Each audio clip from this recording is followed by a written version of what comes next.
So we're going back to basics with this video in that I just want to give you some examples of potential retirement incomes that could be generated from a specific pot of money. So we're looking at a personal pension with a value of 133,000. Why 133,000? Well, 133,000 gives you £33,000 of tax-free cash. That's 25% of that amount, and then that residual pot, that residual £100,000 can then be used to generate a retirement income. Now that £100,000 would be taxable income, so anything taken out of that residual 100,000 is treated as taxable income and gets added to any other gross income that you might have. So I just want to give you some really interesting examples, some variations, just to show you what that potentially could look like, and also some of the things you want to be thinking about when you're looking at this. So these are currently the highest rates that are available on the open marketplace as of today's date. Now bear in mind that these do change obviously with time, and what I am noticing is that interest rates obviously have been moving up, and in line with that, annuity rates have also been creeping up alongside that as well. So this is an example of taking someone that's aged 66, and again we're assuming that £133,000 pot, 33,000 tax-free cash, 100,000 residual pot. That 100,000 in this case, in our first scenario, is going to be used to buy an annuity, and that annuity, and this is what's really important when we're looking at these things, is the basis of that annuity. So in this scenario we're assuming a level annuity, so it's not increasing, and we'll come on to some other scenarios and on the impact of building in indexation can have on a retirement income. It's on a single life basis, and it's with a nil guaranteed, and it's going to be paid monthly in arrears. So this is really as bare bones as it gets, and it gives you an indication of the around about that sort of percentage. So it's about a 5.5% rate of income that's available for the rest of this individual's life from age 66 based on a £100,000 pension pot. So it just gives us a little bit of a starting point as to what that kind of income looks like. Now, if we're going to build in the next stage of this, so let's say you have a spouse and you want to ensure that should you die, you want that income to be paid to your spouse for the rest of their life. So again, in this scenario, we've got level income, it's not increasing, and we've built in that 100% spouse's pension. So if you were to die, in effect, that income would then continue to be paid for the rest of their life. We have nil guarantee because essentially we don't need one, because we've got the 100% spouse's benefit built into it anyway, so it will get paid for the rest of their life.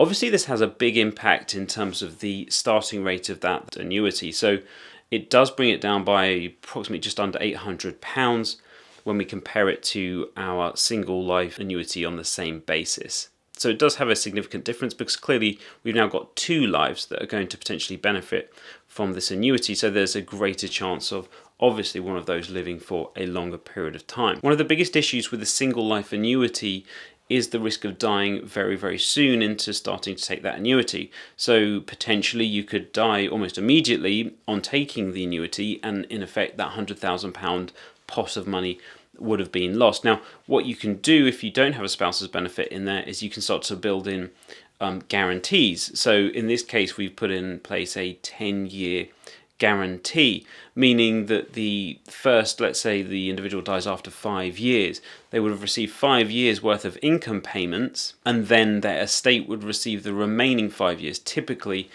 as a lump sum. By doing that, you've obviously allows you to get at least 10 years worth of income payments. If you live beyond that, then obviously all well and good, and you don't have to use the guarantee. Now you can take that one step further, and as I talked about in a previous video, is that you can build in even longer guarantee periods, which actually guarantee that you get a greater amount back than you've actually put down as far as a lump sum. So in this example, we built in a 25-year guarantee period. Now, what that actually means is that, in effect, let's say you died after 5 years, you're then going to get the additional 20 years worth of income payments paid out, again, to the estate. So in effect, you are going to be guaranteed to get 25 times worth of those income payments. So you'd in effect get a total of £121,425 back as a way of income. Now I've just put a side note at the bottom here, and it's really important to mention this, especially where we see inflation at the moment and the corrosive and eroding power of inflation. Effectively, it's compounding in reverse on your money. And as an example here, in 25 years, the purchasing power of the annuity will have halved at a 3% inflation rate. At a 6% inflation rate, which I really hope isn't on the cards as far as a consistent 6% each year, then the purchasing power was halved in just 12 years. So in just 12 years, that annuity of £4,800 goes down to £2,200 as far as the purchasing power of that money at a 6% inflation rate. At 3%, it's 25 years and the purchasing power of that money is halved. So it is really important to bear this in mind. Now, in some cases, having a level of annuity could make sense if you have other incomes which are linked to RPI or have some sort of indexation in them. Obviously, the state pension is to some degree has indexation built into it. So in this example, we've built in RPI. So this is indexation with RPI, retail prices index, which has typically been higher than CPI. And so that means the annuity income will increase each year with RPI. Again, the starting rate is going to be significantly lower, and I'll give you a good example of that. So the starting rate of the income is £3,117, and we can do a direct comparison based on 3.5% inflation rate.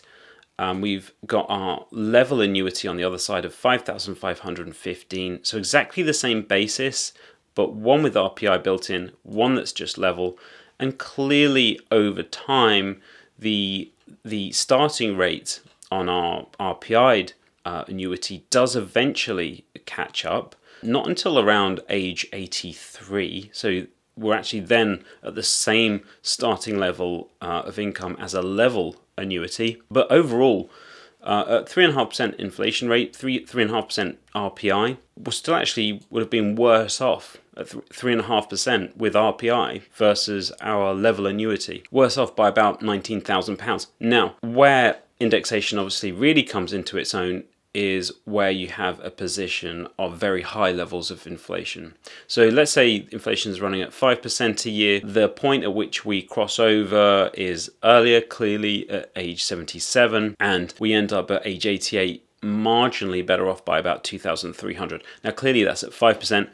Obviously the higher that level of inflation that we have when you build in RPI, the better off you will be versus that level of annuity. So that's again a judgment call that has to be made based on the other assets and other income sources that you have and how much indexation is built into those or not. Now, one thing I definitely have to mention when we're talking about annuities is it's absolutely essential that you do two things.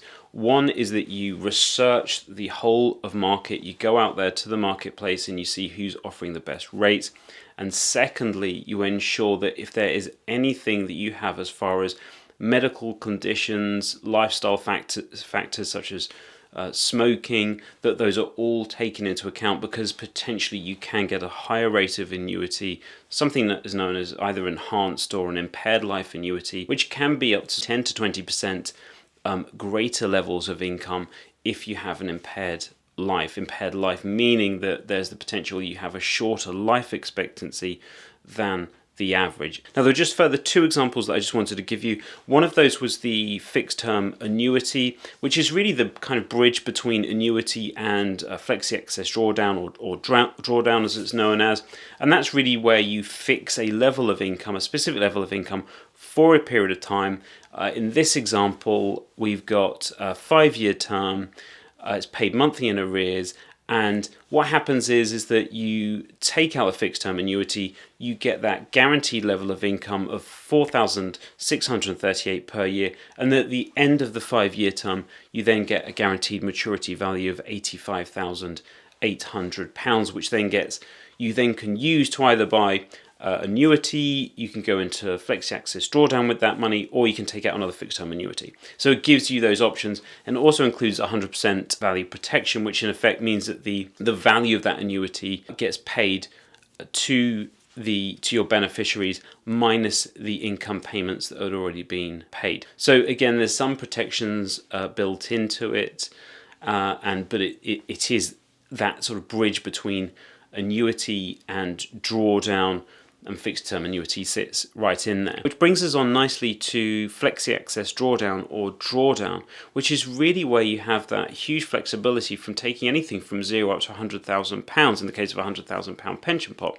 The level of income is ultimately completely decided by you, and so the factors you're thinking about there is the underlying investment, the level of income that you need, whether you need the pot to be sustainable for the duration of your retirement, or whether you're wanting to take everything out of the pension pot in a tax efficient manner. So there's a number of different factors with drawdown, which is really a whole other subject in its own right. But ultimately, as far as the level of income is concerned, which is largely decided in effect by you. I really hope you found that useful in terms of just giving you some examples of those different kinds of incomes that are available out there, and the potential level of income that can be derived from a pension pot of about £100,000. Now, bear in mind, in addition to those incomes, you would hopefully have your state pension, which would be kicking in for someone at 66, around that kind of age as well. For them, again, that would be about £9,300 on top of that income that they're receiving.